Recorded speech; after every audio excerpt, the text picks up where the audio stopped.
Now let's take you to the U.S. District Attorney's office here just down the street from us here at Fox. Here we go.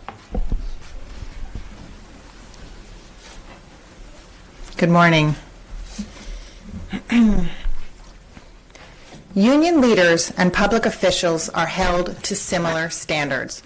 Both are required to act in the best interests of others. When they violate that duty in order to enrich themselves, it's a federal crime. When they conspire together to do so, it's a federal crime. Yesterday, Local 98 business manager John Dougherty and Philadelphia City Councilman Robert Henon were indicted by a federal grand jury, along with 5 Local 98 employees. Their names are Brian Burrows, Michael Neal, Marita Crawford, Nico Rodriguez, and Brian Fiocca, as well as 1 local business owner, Anthony Massa. It is a 116-count indictment, which will be provided to you after the conclusion of this press conference. The charges are varied, but they include conspiracy to embezzle labor union funds, conspiracy to commit honest services fraud, wire fraud theft from Local 98 and from a political action committee, falsification of labor union financial records and reports, federal program bribery, making false statements to the FBI, and related tax charges.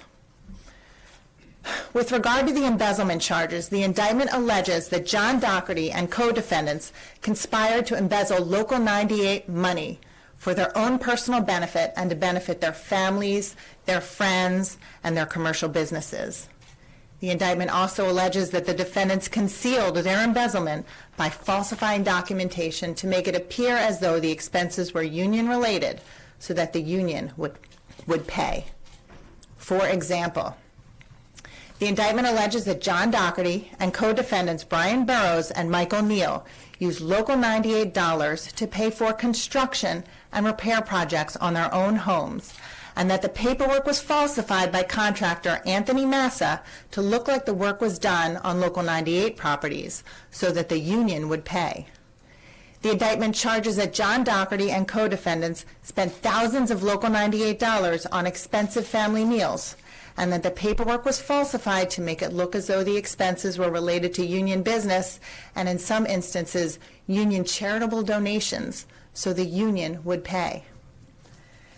The indictment alleges that John Dougherty and co-defendants spent thousands of Local 98 dollars on personal items for themselves and their family members, including food, baby supplies, dog food, hairstyling items, and much more, often using Local 98 employees to make those purchases and do other personal errands on Local 98 time, and that paperwork was falsified to make it look like the expenses were related to union business so the union would pay.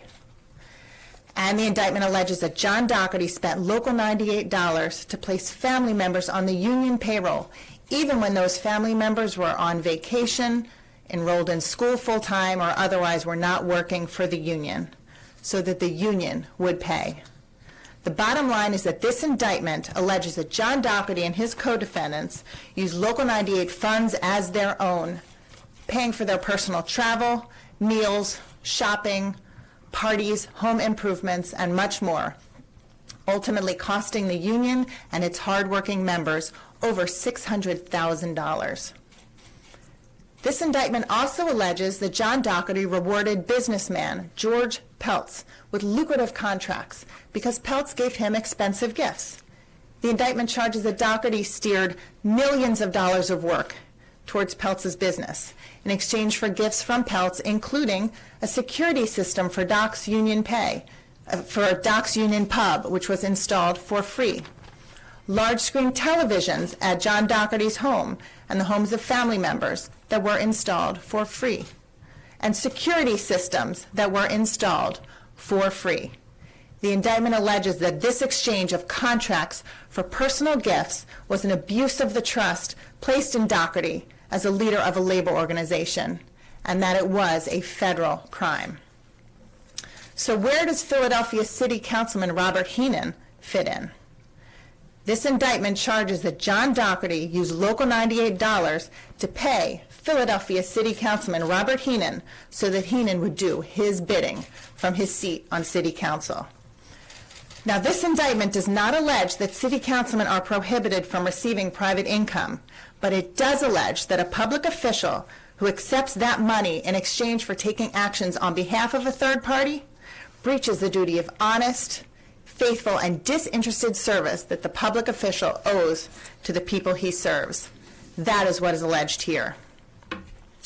This indictment charges that Robert Henon received a Local 98 salary and other benefits from John Dougherty in exchange for Henon advancing Dougherty's personal, professional, and financial agenda. For example, the indictment alleges that when Dougherty was upset that non-union labor was installing MRI machines at Children's Hospital of Philadelphia, Henon got involved and tried to use his influence as a city councilman to stop the work because John Dougherty told him to. The indictment alleges that Henon used his position to threaten Dougherty's opponents from other unions because Dougherty told him to. The indictment alleges that Henon opposed an audit of the Philadelphia Parking Authority and delayed legislation because John Dougherty told him to. This indictment also alleges that Dougherty used Henon's position on city council to pursue personal vendettas, that when an employee of a towing company tried to tow John Dougherty's car and would accept only cash to release it, the indictment charges that John Dougherty sought revenge and told Henon he needed to take action against the towing company. In response, the indictment alleges that Henon had a member of his staff draft a resolution to hold public hearings to investigate the operations of that towing company. In essence, the indictment alleges that Henon abdicated his duty to provide honest services to the citizens of Philadelphia because he made decisions on behalf of John Dougherty rather than the people who elected him to city council. This 116-count indictment lays out in great detail allegations that over a 6-year period, John Dougherty and his co-defendants used Local 98 influence and funds entrusted to them by the hardworking members of this union to line their pockets, pay their family members, fix up their homes, go on personal trips, and eat expensive meals, all unrelated to union business, but paid out of union bank accounts. And that John Dougherty also used Local 98 funds to pay City Councilman Robert Henon, not because Henon was working for the union, but so that Henon would pursue Dougherty's personal, professional, and financial goals from his seat on City Council. This activity is charged to have violated federal law, and this indictment seeks to hold these defendants accountable. Now, before I pass on the microphone, a few matters. First, for those of you wondering why I'm standing here today, I'll tell you that the U.S. Attorney is recused from this investigation to avoid any conflicts or even the appearance of any conflicts stemming from representation while he was in private practice at the Drinker Biddle law firm. I also must tell you that no investigation like this comes together without tremendous coordination and cooperation. And I have some folks I must thank, many of whom are standing behind me. I must thank the Federal Bureau of Investigation, the Internal Revenue Service Criminal Investigation, the U.S. Department of Labor Employee Benefits Security Administration, the U.S. Department of Labor Office of Labor Management Standards, the U.S. Department of Labor Office of Inspector General, the Pennsylvania State Police, the Pennsylvania Office of Attorney General, and I must give special acknowledgement to the prosecutors on this case, all of whom are standing behind me. Assistant United States Attorneys Frank Costello, John Gallagher, Paul Gray, and Richard Barrett. And now I'm going to pass the mic to FBI Special Agent in Charge, Michael Harpster. Thanks, Jen. Good morning, everybody. First, I would also like, Jen, want to thank all our partners who worked diligently to get us where we are today. Second, let me be clear. When I say this is not a case against Local 98, it is not, despite what you may hear in the hours and days ahead. In fact, the people most directly victimized by the alleged actions of those charged in this investigation are the honest and hardworking members of the IBEW Local 98 and the citizens of Philadelphia. To those members and citizens, I strongly encourage you to read the affidavit that will be unsealed today and make up your own minds. Read it through and come to your own conclusions and not be swayed by those whispers. If nothing else, the allegations in today's indictment show that, contrary to the public face, John Dougherty himself is not pro-union and does not honestly represent the interest of all of 98's membership. Dougherty and those charged will have a lot to answer to, and 4 from their own members. Not least Bobby Henon, who was elected to City Council to advocate for his constituents in the 6th District and the City of Philadelphia. As alleged in the indictment, though Henon himself first helping his own friend John Dougherty, bidding behind the scenes in exchange for thousands of dollars in money and gifts. Both of these men and others in the indictment were put in positions of trust, and all have breached the trust of folks who counted them for personal gain. Sadly, we're here again to announce yet another indictment against public officials or those who have chosen to represent the interests of others. It is yet but another crack on that Liberty Bell democracy. I am comforted only by the fact that no matter how long it takes, the FBI and our partners will investigate and work to hold accountable those who would hold their own self-interest over those who place them in positions of trust. Thank you. I'd like to introduce Special Agent in Charge Guy Fico, head of the IRS Criminal Investigations. Thank you and good morning. Union officials like John Dougherty, who are elected to positions of trust, have a responsibility to their members and organizations.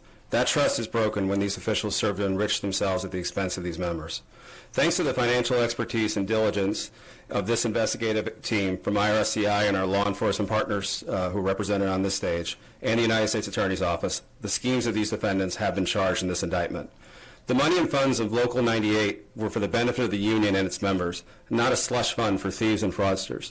Defendants Dougherty and Brian Burrows were required to use Local 98 funds solely for the benefit of the union and its members.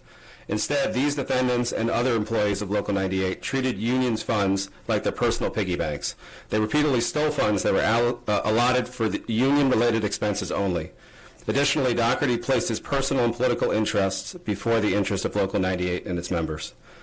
As we often see, federal tax laws are frequently violated in these types of crimes.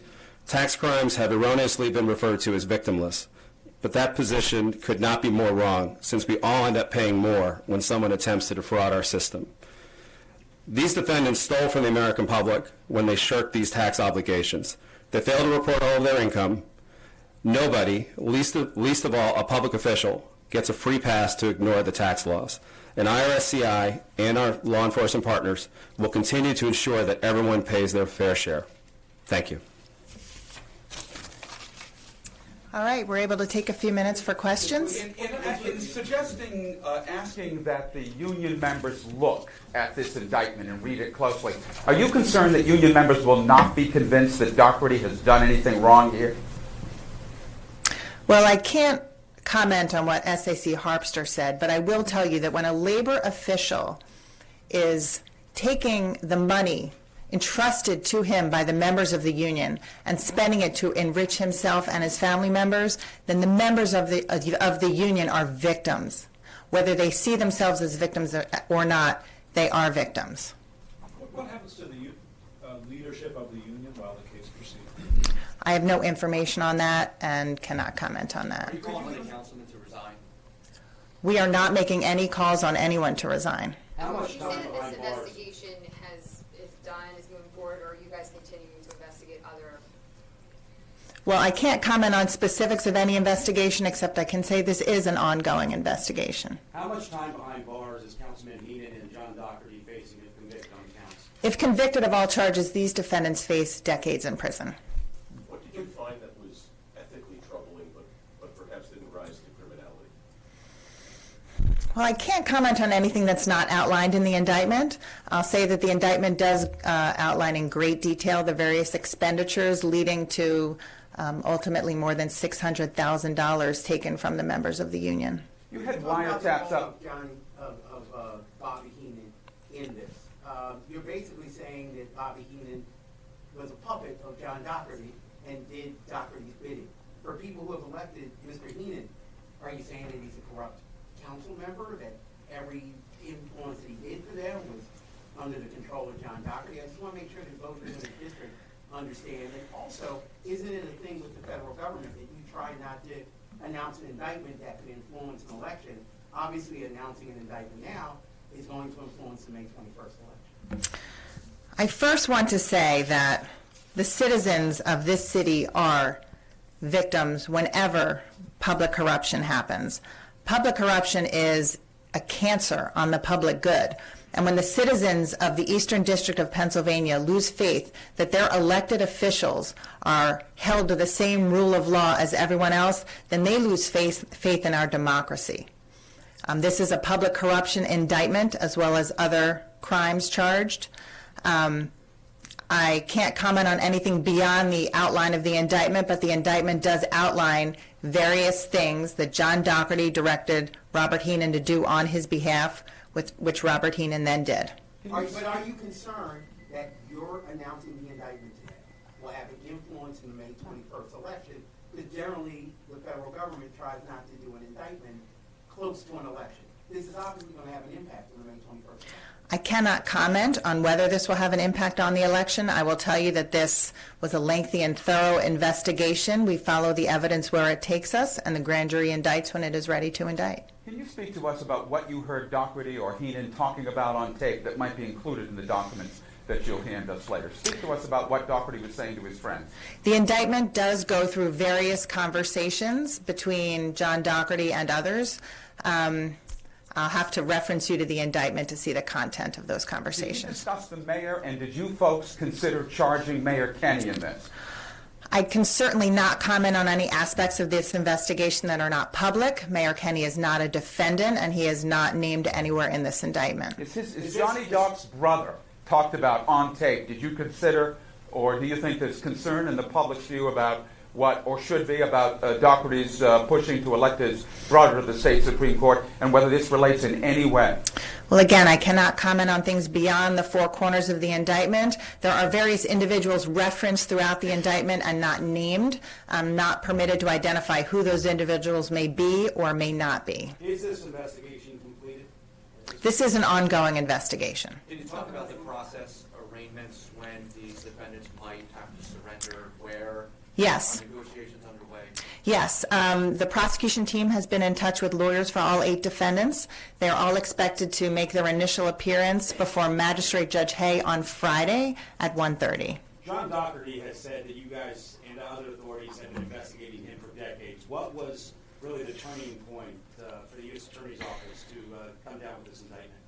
Well, I can't comment on the accuracy of that statement, but I will tell you that we follow the evidence where it may lead, and the grand jury indicts when it is ready to indict. Just to follow up, I just want to make clear. Is Mayor Kenny is or is not under investigation? Federal investigation? You know I cannot comment on whether someone is under federal investigation or is not under federal investigation, but I can say definitively that Mayor Kenny is not named in this indictment. Was there any resistance by public officials who were they all cooperative as you were asking questions or asking for documentation? I'm unable to respond to any questions about the investigation that are not public. What is John Dougherty's relationship with Marita Crawford?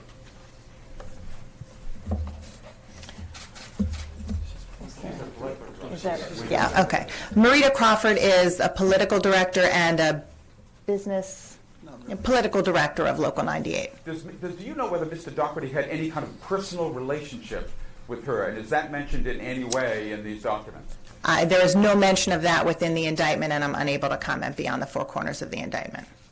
Is any other member of City Council under investigation? I'm unable to comment on any investigations that are not public, including whether or not someone is being investigated. Can you describe any asset or property forfeiture that is being sought as part of this indictment? There are forfeiture counts at the end of this indictment, and I can tell you that they seek to forfeit monetary amounts, including monetary amounts as high as $600,000. Does that include any property, any real assets?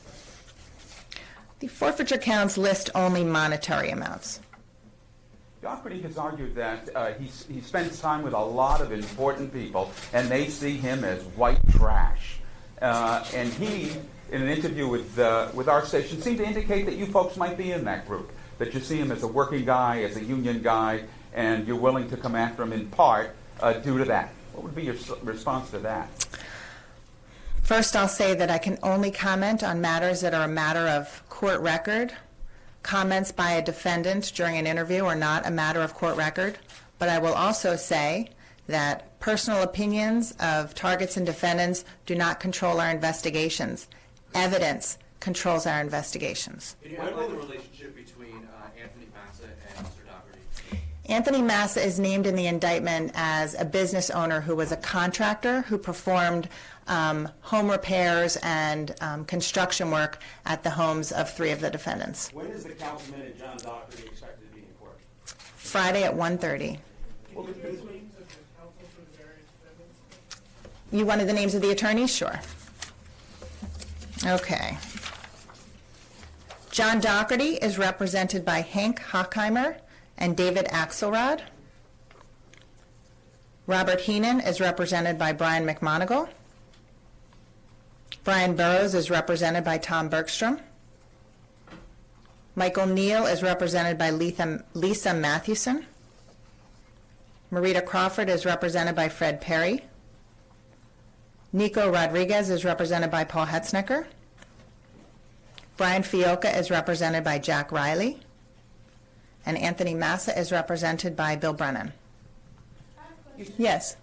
Is the intent to try all of them together, or are there going to be separate trials for each? Well, when folks are charged together in an indictment, the intent is to try them together. Will Dougherty be able to use union funds? Well, first, will you attempt to force Dougherty out of the union? Do you have any power in that area?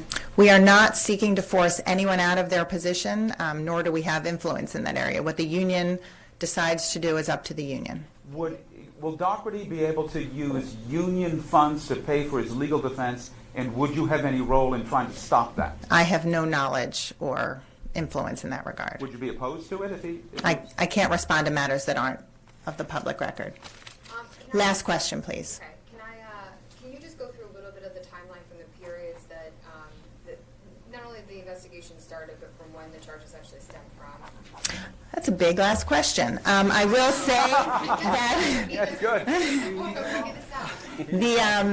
the indictment charges that the embezzlement stemmed from 2010 through 2016, and the other charges are within that time frame as well.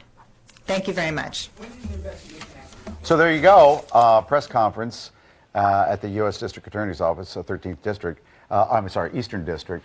And I guess we could go over the 116 counts and charges of this indictment, but we don't have the rest of the day. So we're going to try to print it all out and put it on our website, fox29.com. So let's give the names again of the people that were just indicted. John Dougherty, of course. Bobby Henon, Brian Burrows, who's the union president, Michael Neal, who's head of union apprentice program, Marita Crawford, the political head, Nico Rodriguez, Brian Fioca, and Anthony Massa. One person, of course, there, Robert Henon, is a member of our city council.